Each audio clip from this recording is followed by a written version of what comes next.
Hey guys, what's up? It's Duchess Osato here, and if this is your first time of stopping by my YouTube channel, you're welcome. And if you are a returning subscriber, what's up? I know I've been away for a very long time, and I apologize. So, especially being away from dropping tips on quick one with Duchess Osato. This video series has actually helped a lot of businesses, and I'm very sorry it was on hold, but believe me when I say we are back. So, on this episode, I'm going to be sharing something for 9 to 5 workers that have side hustles. So, if you're a 9 to 5 worker and you have a side hustle that you're finding it difficult to manage because of how well work is demanding, I'll be sharing some tips that have helped me, and I believe they would also help you too. So stick around and let's get learning.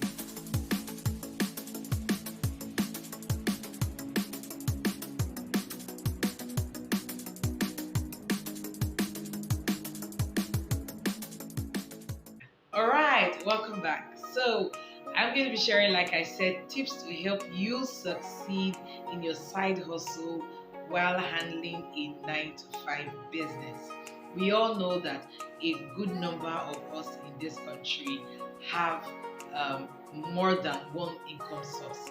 We have people that are 9 to 5 workers, but we know that our monthly salaries can take us like very far to where we want money to take us to. So that's why we have side hustles. But there's always the challenge of succeeding at your side hustle and succeeding at work at the same time, not losing your job in the name of trying to make your side hustle stand. I had a personal experience where I started a 9 to 5 job, and somehow, because I was trying to balance the 9 to 5, my businesses suffered that period. Then I moved on up to another job that became a 9 to 5 job. But despite it being a 9 to 5 job, being convenient, not far from home, I still experienced some form of challenge with getting business working the way I wanted it to work or the way it was expected to work. And I was always sad that business wasn't doing well as I expected it to do. I tried some things and I identified how greatly they worked for me, and I experienced some level of turnaround from being stagnant to making some progressive move in my businesses. And I will be sharing those tips with you right away. The first tip is that you should write out your goals in quarterly bunches. Like, write out goals for each quarter and break them into weekly actionable plans. Like, have goals that you will achieve in 3 months in that your side hustle, and break it down week by week what you would have achieved. Probably these goals are goals you would have previously achieved in 1 month when you were not doing a 9 to 5. But now you're doing a 9 to 5 and your 100% time is not available for your business anymore. You need to make adjustments, realistic adjustments, and not just guess that things will just fall in place automatically. Make adjustments, plan for goals that you'd achieve in 3 months, then make weekly plans for every week in those 3 months of the different things you need to achieve week by week. That way the pressure is reduced and you can achieve things much better. The second tip is for you to be deliberate about your time management.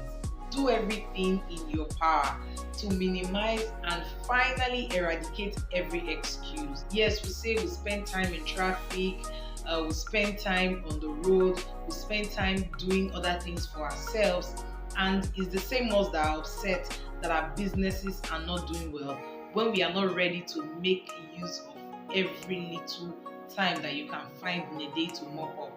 I'm not saying do not relax, but instead of dedicating 4 hours to seeing a movie, how about you make 2 hours for the movie and let's say an hour dedicated to your business on that particular day. Now, the thing you may need to do may be tedious, so look for activities or for things you need to do in your business that are not so tedious at that particular point in time that you can achieve. It's a short time, it might be 30 minutes, it might be 20 minutes. It's a short time, you just do it, it's done, end of story. Those activities may be as little as doing your graphic designs, writing out captions for the posts you put up in a day or two.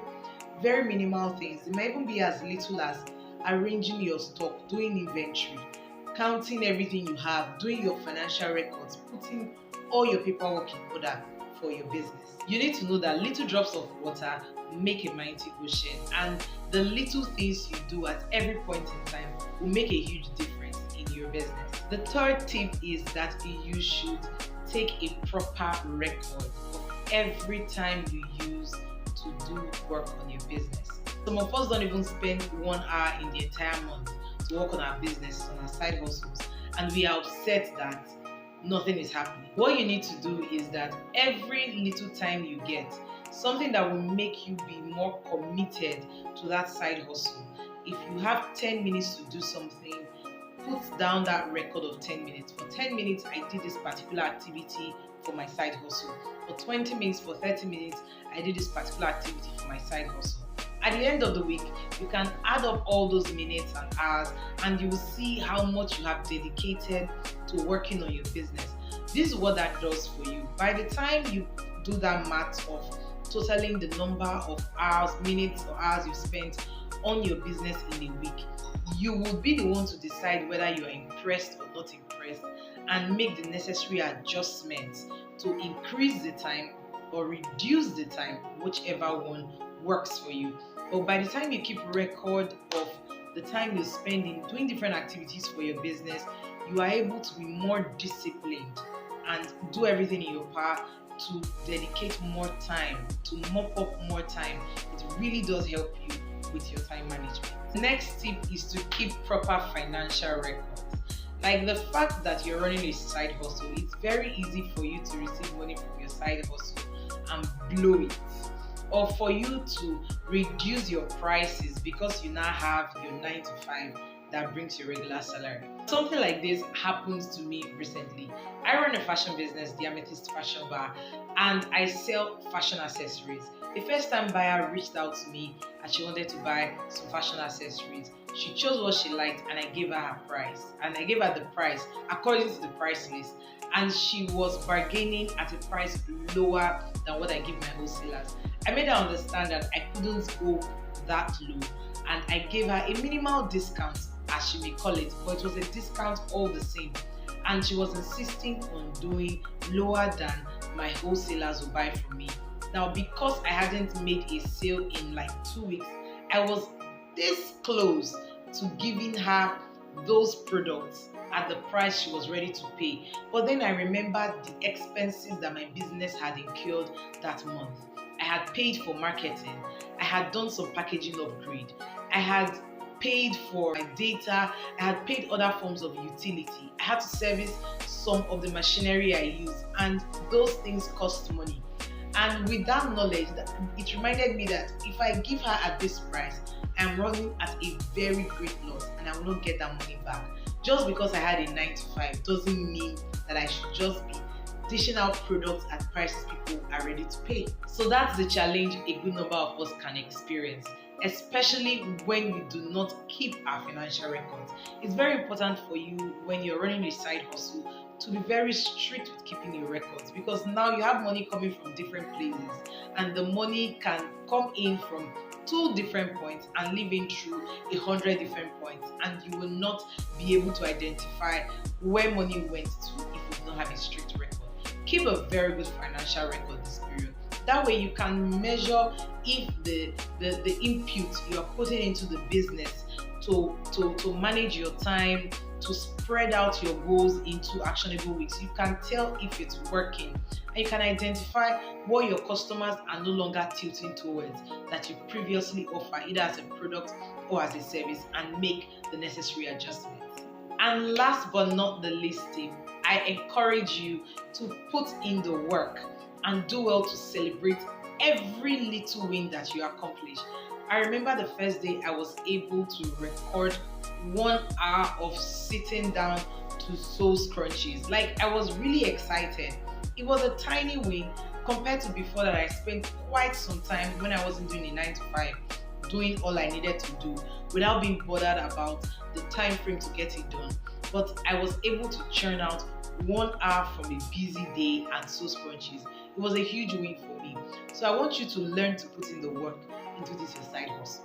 Manage your time. Be deliberate about your record keeping.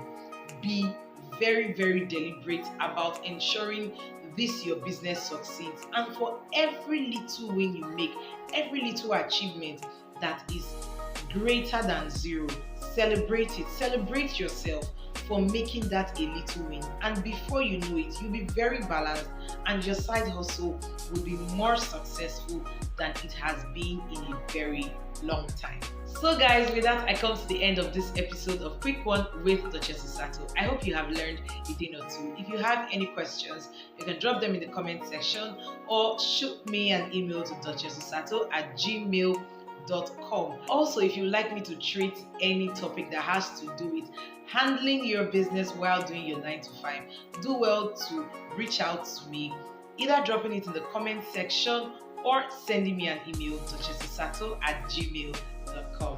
Also, don't forget that Cohort 2 of Get It Right in 2023 starts this Saturday, the 18th of March 2023. Do yourself and your business this favor and sign up, because like it or not, this year 2023, we are going to win, we are going to do well, and we are going to be successful. It's an amazing business cleanup challenge that your business will be so grateful for. So why don't you DM me interested, send me an email, or click on the link somewhere in the description box to register today. Enjoy the rest of your day and keep winning in your business. And that's it, guys. Thanks for watching to this very point. I hope you've learned a thing or two on this episode of Quick One with Duchess Osato. If you like this video, do not forget to hit the like button. If you have any questions or you want to make other comments about it, kindly drop them in the comment section. Also, if you watched to this point and you haven't subscribed, what are you waiting for? Join the family. Kindly hit the subscribe button and also the notification bell so you can get notifications anytime I drop a new video. So until I come your way another time with some new tips, have a very productive business season.